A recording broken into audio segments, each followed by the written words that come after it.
paints are popular now. What color should I paint my interior of my house to sell it?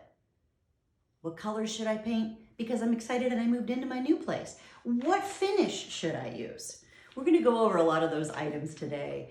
Hi, I'm Laurie with Red Hot Real Estate, and I'm just here to give you some updates and information on interior paint.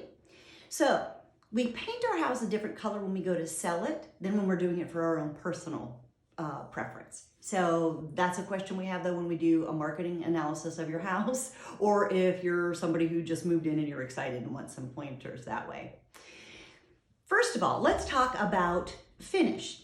Now everybody is using, it's the most trendy color right now, is the flat paint. So used to be nobody used flat paint. It was kind of a builder grade finish that people used, but it's very, very popular now. One of the benefits of flat paint is that it doesn't show any of the Mars or the different weird textures in your wall if you don't have absolutely perfect walls. So flat paint is very, very popular. On trim, you typically go up one shine from what you've got on your wall. So if you have a flat wall, you're going to do a satin or an eggshell trim. Some people still though are going to want to do a semi-gloss trim, and that's not necessarily a bad thing. I kind of like the contrast, especially in high traffic areas where you're really going to have to be wiping it down quite a bit. That's really one of the benefits of having some gloss, is it makes it a little more water and scuff resistant. Oftentimes people in bathrooms will use a semi-gloss even on the wall. In a bathroom, do not go over a semi-gloss on the wall. Even a semi-gloss, to me, unless it's a really water area, I would still use a satin or an eggshell on my bathroom walls to give it a little bit of wipeability, but I wouldn't use a semi-gloss. Semi-gloss is really pretty shiny, and it's got great wipeability. Now there's also gloss, which I believe it or not still go into houses, and I see some of that. But I would never recommend you use a regular gloss on a wall. Just my own personal opinion. You might as well put a piece of plastic up, you know what I'm saying? So anyway, let's talk a little bit about colors. Now, white is the new gray. Everybody's all about gray, gray, gray, gray, gray. And they're moving now from grays to whites, which I'm actually a little bit excited about because I'm kind of tired of the gray. There are thousands of colors of whites. They all have different undertones to them. That's why there's so many different colors to them. Typically, when we talk about a regular white for ceiling, it's called ceiling white, and it's a very bright white. And we use it a lot for ceilings just because it doesn't have a lot of color to it. It's just got a lot of brightness to it. But with shipping shortages and all that right now, ceiling white is a little harder to get. So on a ceiling, I'm going to talk to you, whenever I quote you paint colors, I'm going to talk to you about Sherwin-Williams paint colors. You can always go to whatever other paint store you want to and say, it's the Sherwin-Williams Ultra White, and they'll be able to match that for you. They know what Sherwin-Williams Ultra White is and what their conversion is for that. So now, instead of ceiling white, you're going to do, it's called extra white. So extra white is Sherwin-Williams paint color that they're using for their ceilings.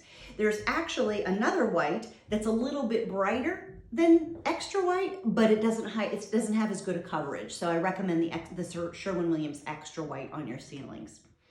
Two whites, I'm just going to give you two whites that I kind of like. One is called Chantilly Lace, and it's a cooler white. So it, depending on what you want to do, if you want to kind of match and not have it fight, a warmer color that you've got on your floors, you might use that. Sometimes people like the opposite, so it really depends on what you like. But Chantilly Lace is a really good cooler white. For a warmer white, I kind of like Spare White. Again, Sherwin-Williams Spare White. It has a little bit warmer tone, but it's extremely, extremely neutral. Those are the whites.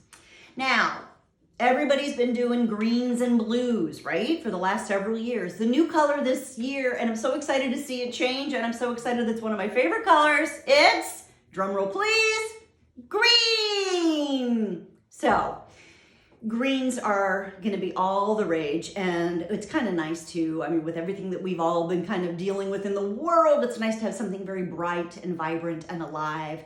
It's nice and easy to bring the inside or the outside inside with greens. It's kind of a neat color to be able to play with that. And a very nice neutral green is called softened green. It's a very nice neutral green that has, it doesn't have a lot of color hues to it underneath. So take a look at softened green. Yellow. Can we talk about yellow? So I have a friend who painted her house yellow because she thought that was neutral. And yellows are really tough. Yellows are really, really tough. Typically with yellow, unless you're gonna do an accent wall, I don't necessarily recommend you paint your interior walls yellow.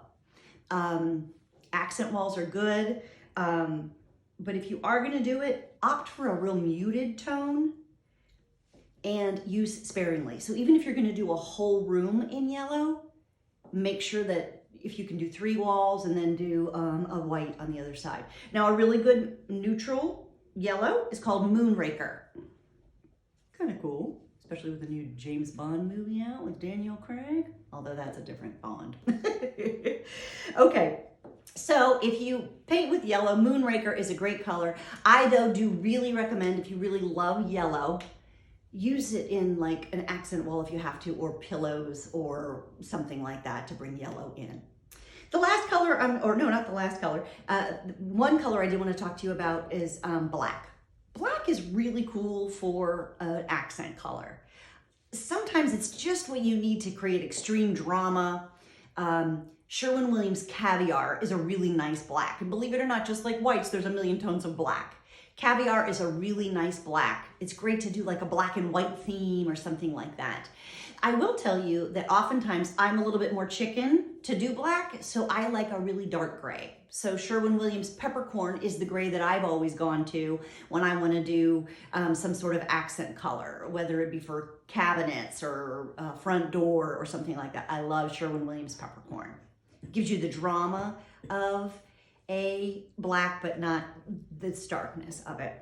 Okay, and the last one I wanted to talk to you about is pink. So pink is something that a lot of times we use these for like little girls' house rooms or something like that. And sometimes when I go into rooms, they look really cotton candy-ish, kind of bubblegummy. So you want something that has a tad of orange in it, but it's still really, really pink. So a really good one is called One to Remember, and that is actually a bear color, B-E-H-R. I just really like that one, and it's bear, so I'm throwing it in there. So here's some paint colors to give you an idea to get started inside. If you have any more questions, let me know.